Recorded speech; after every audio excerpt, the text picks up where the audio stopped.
Hi, everyone. Thank you for joining us at this Bidders Conference to discuss the Good Jobs Metro Boston Coalition Wraparound Supports RFP. Just so you know, this Bidders Conference will be recorded for your viewing and posted to the website after this meeting ends. Probably it'll be up on the City of Boston's YouTube channel as well as on our website a few days after the meeting. I believe the latest it'll be up is Wednesday.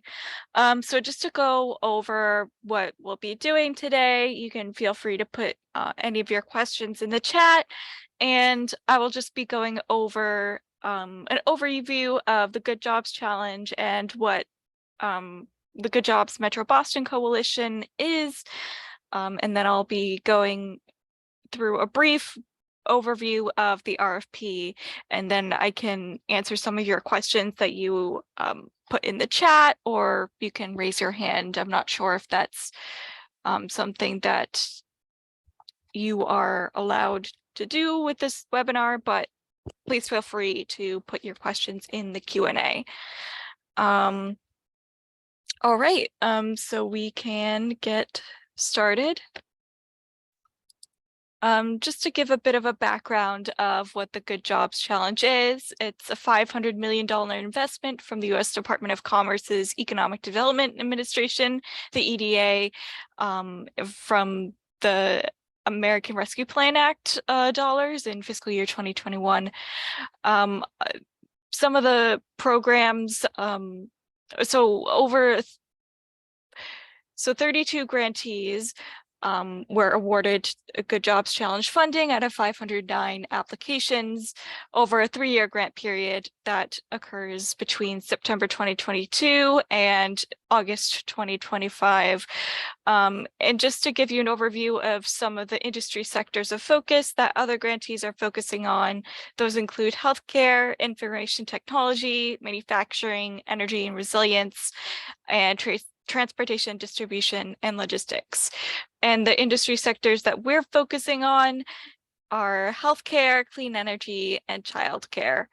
And basically what this funding charges us to do is to create opportunities for quality jobs, or good jobs for underrepresented and underserved communities within our stated region. So the EDA describes a good job as exceeding the local prevailing wage for an industry within the region, including basic benefits and helping employees develop the skills and experiences necessary to move along a career path. So the Good Jobs Metro Boston Coalition, our mission is we're focusing on training and placing for quality jobs through the creation and enhancement of sectoral partnerships, which were just described to you as healthcare, clean energy, and childcare. We plan on, over the course of 3 years, training and placing 4,618 participants into quality jobs, and below are some of the top job placements that we expect to see through the Good Job Challenge in each of the sectors. So this is just a bit of an overview of the organizational structure. You might have seen this chart in the RFP itself.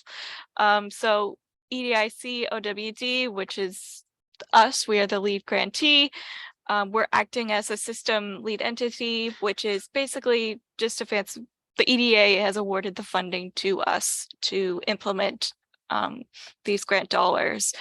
We have a strategic partner, the Metropolitan Area Planning Council, who's really helping out with the programmatic aspects and providing technical assistance to each of the sectoral partnerships, but specifically within the clean energy and childcare sectors.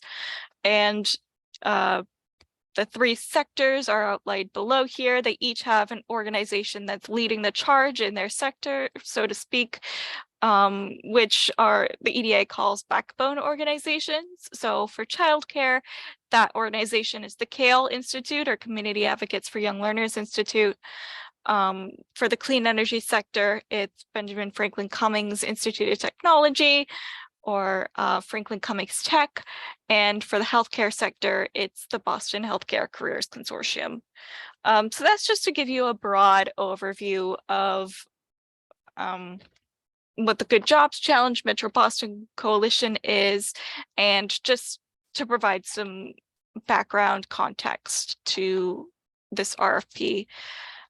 So for wraparound services, we slated, when we did our application, around $1 million in administrative funding to support about 40% of participants, which is around 1,850 participants through these wraparound services. The organizations that we're contracting with some of them have wraparound services embedded in their budgets, but this is just to provide an extra resource for participants should they need it, and for organizations that may not have as many resources in their budget toward wraparound supports. So we decided on a menu of covered supports that we'll be using with this funding. These are subject to change in case the EDA does not allow any of these, but these are pretty much what we had asked our partners to come up with, and what they gave us as feedback as areas of high need. So the menu includes transportation. For instance, it could be a monthly pass to the T, gas vouchers, or something similar to that.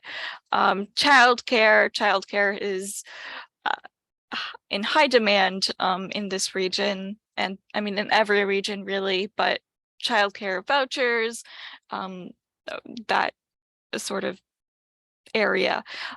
Food, including food vouchers or grocery vouchers, clothing and supplies. Some participants need specific sets of supplies for their training or their jobs that they are going to be entering through this program, and communications, which includes broadband access or devices. So there are some restrictions to this particular pot of funding, and that were imposed on us by the EDA, and it's that no stipends or direct participant wages or payments can be made. So just an overview of some of the key deliverables that we're looking for in your responses. Here's a list of the aspects of responses that we require for the service that you provide. The top one is to just provide a service that allows participants and/or case managers from different organizations to request and access Good Jobs Challenge identified services as outlined in the previous slide. And to be able to restrict those wraparound services offered to the menu of supports identified in the framework above, and accommodate those EDA funding restrictions. Host and facilitate the entirety of a quick and easy approval process within the service for case managers to request and process funds for their clients. And the final required deliverable is to be able to produce reports about the uses of funding across the 3 sectors, so we can be able to sort of analyze the effectiveness of the supports that we're providing in our final and ongoing evaluations. And these 3 deliverables are preferred. They're not necessarily as required as the other ones, but we would have preference to organizations that would be able to have these elements as well. And the first one would be to demonstrate the capacity to leverage the existing public benefit system, so that participants can access these prior to or in conjunction with supports offered in the Good Jobs Metro Boston Coalition framework. 2 would be to demonstrate the ability to directly disperse funds to program organizations through the proposed service. This is something that OWD does not have the administrative capacity to do. and provide a service that has the capacity to service identified organizations beyond the lifetime of the grant.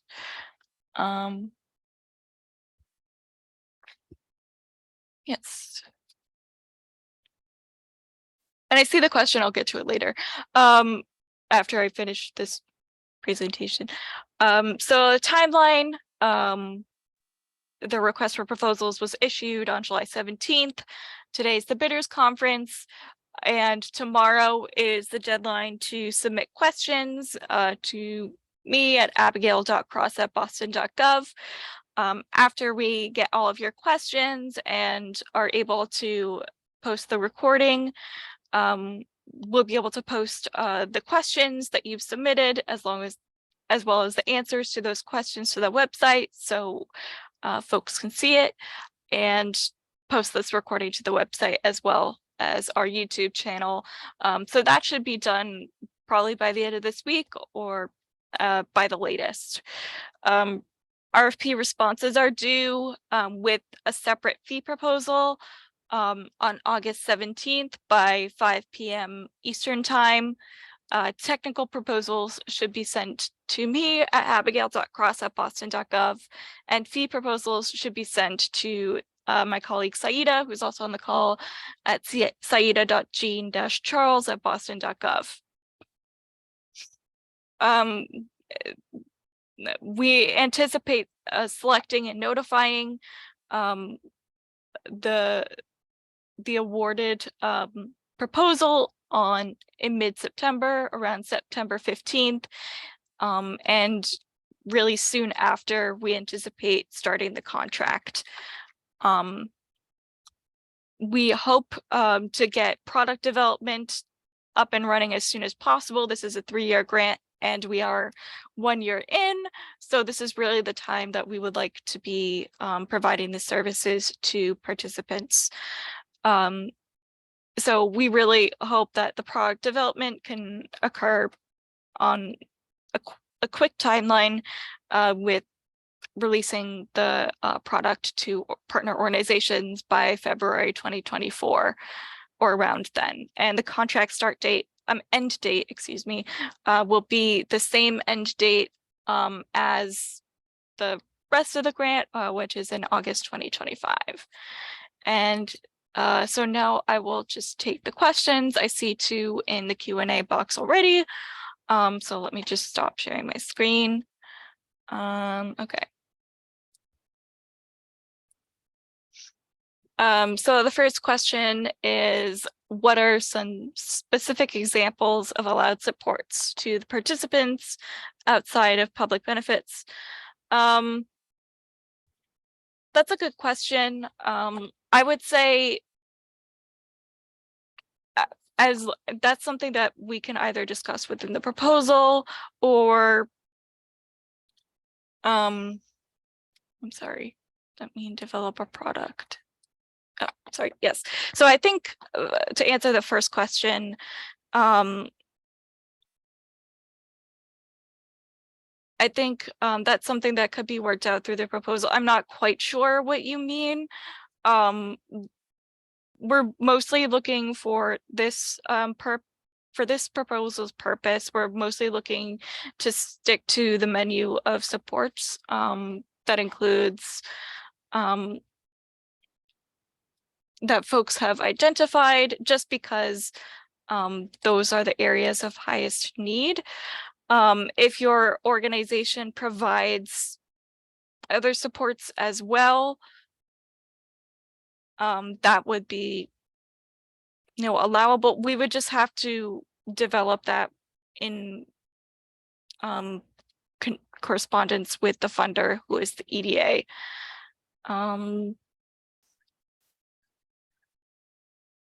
So the next question is, can we request an estimate of the total number of users that will need access to a proposed technology solution? So it's about 30 users, I would say. So I can type that down as well, 30 users.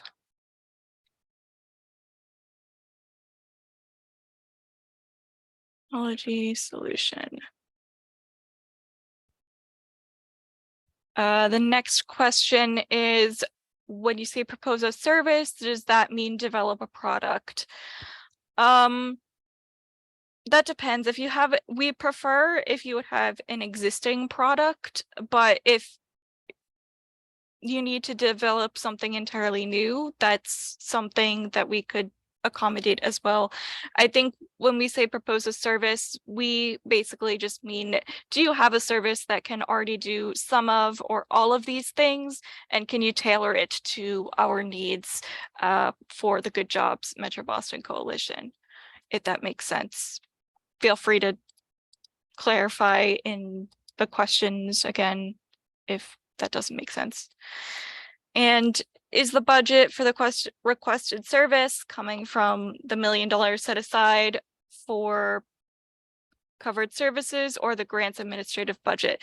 That's a good question. So yes, it is coming from that $1 million set aside for covered services. It's actually about $1,050,000, I think. So we have a bit of wiggle room, but it is coming from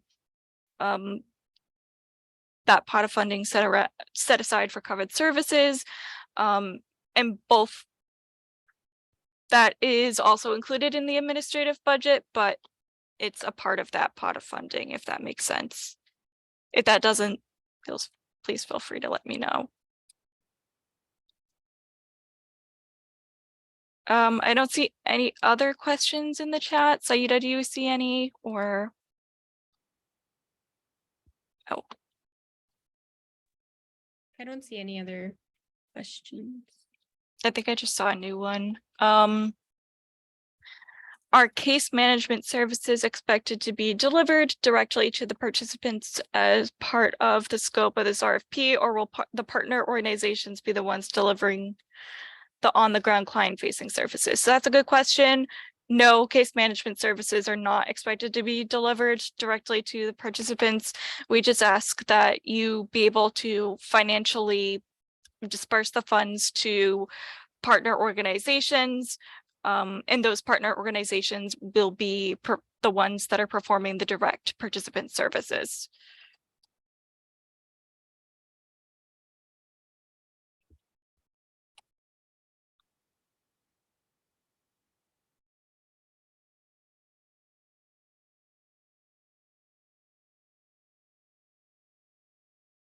Okay. So the maximum funding under this RFP, that's a good question. So in order to implement the funding, yes, it would be $1 million, but the administrative aspect of it in implementing the service itself, we would like to be a subset of that $1 million. So you would be passing through up to $1 million through this RFP, but we would really like the service that you're providing itself to cost less or significantly less than that, if that makes sense.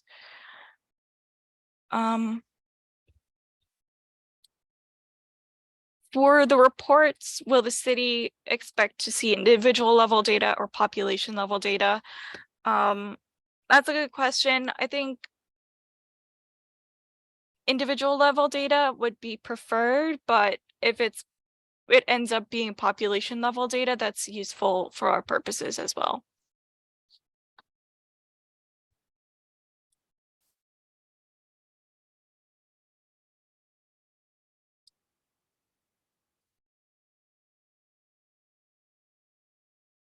Oh, I'm sorry. I just realized none of you can see the answered questions, so.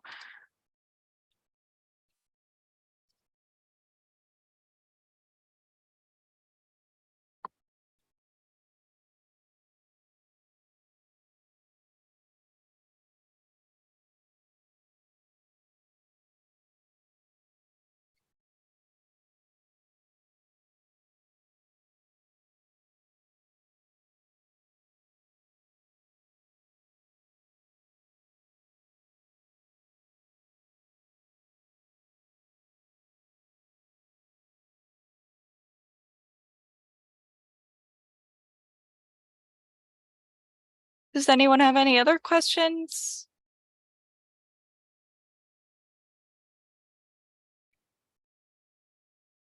I'll give it a few minutes.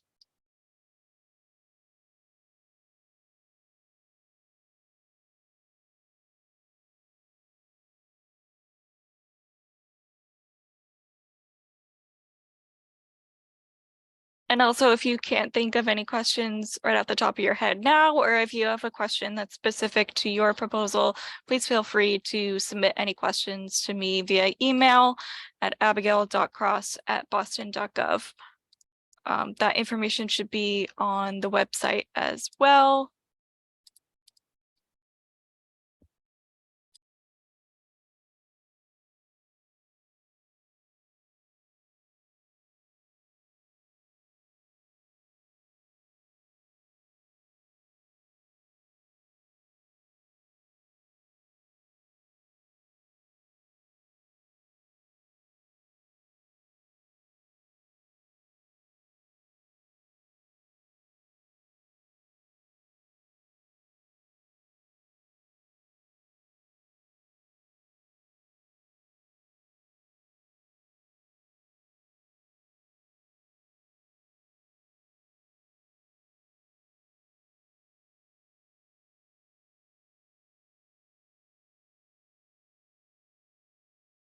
Sorry, just got another question. The total number of dispersed funds to be administered will not exceed $1 million. No, that's not correct. Yeah, so that is actually correct. Yes, the total number of dispersed funds will not exceed $1 million.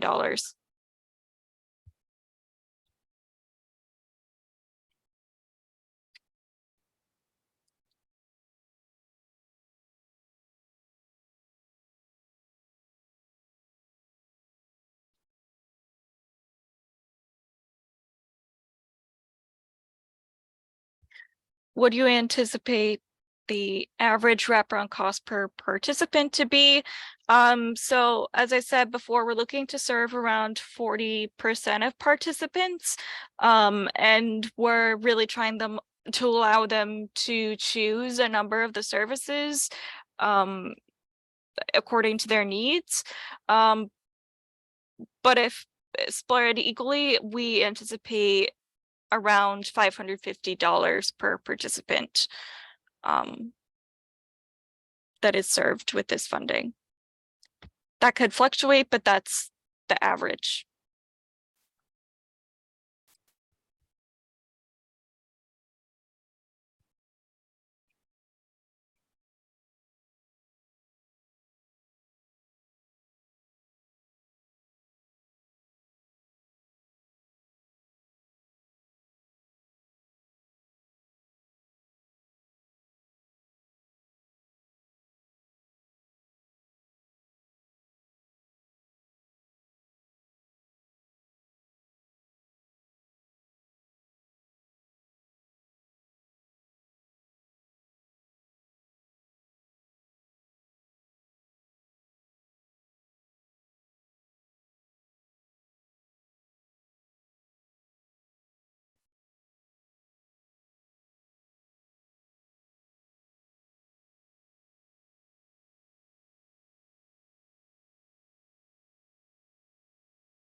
Give it a few more minutes if any of you want to ask any questions.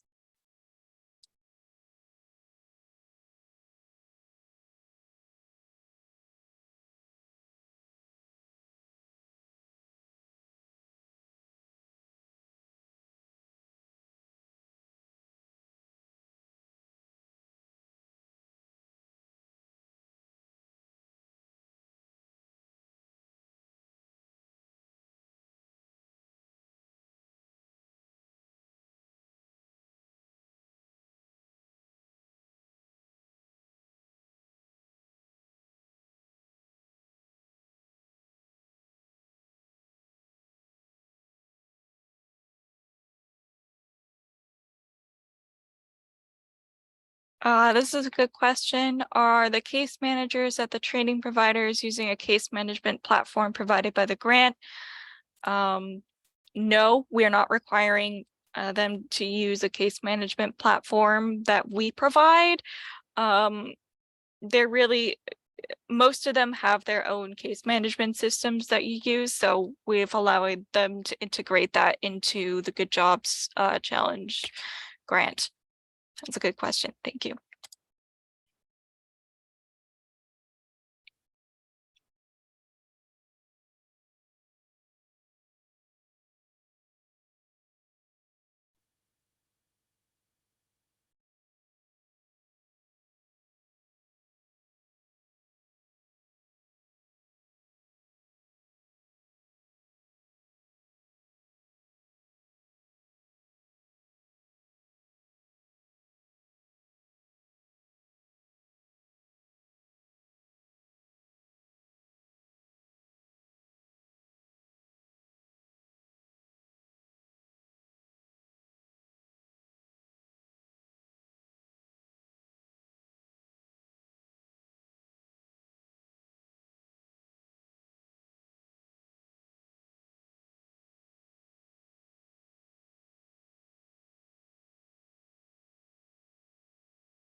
When does the grant end? The grant ends in August 2025.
Okay, so it looks like the number of questions has kind of trickled down. So again, please feel free to email me with other questions or any questions about your particular submission by tomorrow at 5 p.m. Eastern time. My email is abigail.cross@boston.gov. The spelling's the same in my name as my name card here. And this recording will be up on the website again by the end of the week, but it'll probably be up there sooner than that. It'll be on the City of Boston's YouTube channel as well, if that's easier for you. Again, thank you for attending this Bayers conference, and I look forward to reading your submissions. All right, thank you.